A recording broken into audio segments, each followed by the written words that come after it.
санаҳои 17 ва 18 июни соли ҷорӣ дар майсии давлатии қасри варзиши шаҳри хуҷанд 8-умин ярмаркаи байналмилалии савдо суғ 2022 гузаронида мешавад. маросими кушодашавии чорабинӣ имрӯз бо иштироки раиси вилояти суғ Раҷаббой Аҳмадзода ва як қатор меҳмонони олимақом баргузор шуд.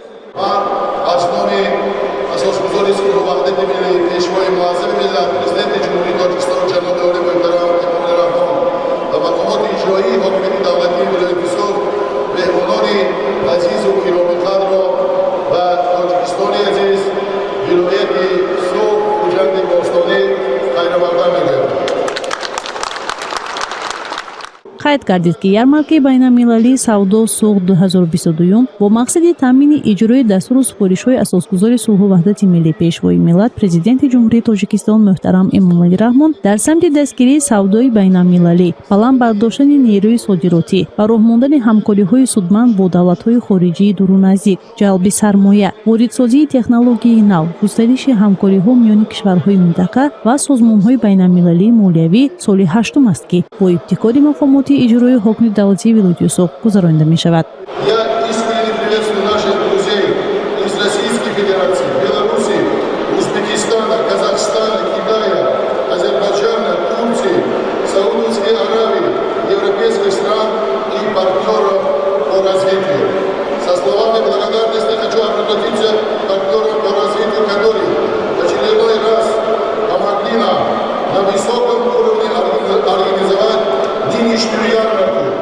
Анастасия Малышева аз вилояти Липецкии Федератсияи Русия буда бори аввал аст ки ба ҳайси иштирокчии форуми имкониятҳои тиҷорату сармоягузорӣ ва дурнамоии рушди ҳамкориҳо ба Тоҷикистон омадааст ва аз сатҳи ташкилӣ ва баргузории ярмаркаи байналмилалии савдо суғ 2022 изҳори қаноатмандӣ кард. Нам очень нравится в Таджикистане, очень добродушный народ, очень гостеприимный, очень все колоритно, жарко. Ходили сегодня на рынок, искали национальную одежду. Там не нашли, а здесь на ярмарке нашли, и вот с подругой купили.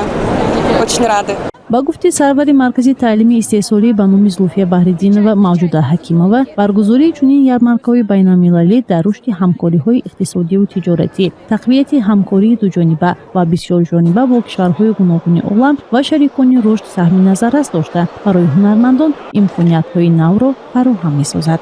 این باری پنجم است که من در این نمایش اشتراک میکنم و خیلی خوشنود هستم چون که در این نمایش ها ما شریک ها پیدا میکنیم و هم مجازهای خود را پیدا میکنیم. محصولات هایی که ما استحصال میکنیم اساسا آدرس است و از نخهای پختگین استحصال کرده میشود. امروز طلبات مجازانه به نظر گرفته، طلبات زنهای به نظر گرفته، ما متاهای یک رنگی دست بافم استحصال کردیم که و یک جایگی هم آدرس و هم евростиль мегӯн, яъне ки ҳамон моддаи муосира назар бигирифта мо ҳамин маҳсулотҳои истеҳсол кардосим ва то имрӯз мо қариб 300 000 метри квадратӣ маҳсулот истеҳсол кардем.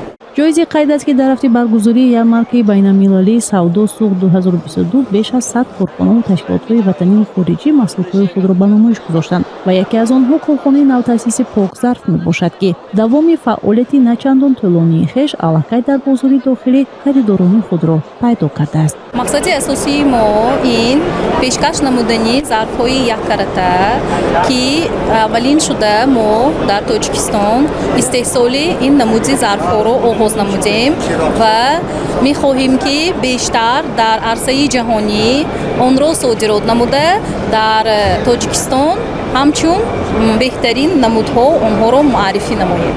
иттилоъ дода шуд ки маҳз ба туфайли истиқлолияти давлатӣ ва фароҳам овардани шароитҳои мусоид баҳри рушди ҳамкориҳои иқтисодию тиҷоратӣ имрӯз соҳибкорони ватанӣ дар содироти молу маҳсулоти ватанӣ ба хориҷи кишвар саҳми назаррас доранд ва содироти беш аз 24 тонна асали хушсифати ватанӣ ба Аморати Муттаҳидаи Араб аз ҷониби филиали Хантана Канада Инк тасдиқи гуфтаҳои болост. Бастабандии яъни мо аз 1 килограмм сар мешавад то 7 грамм.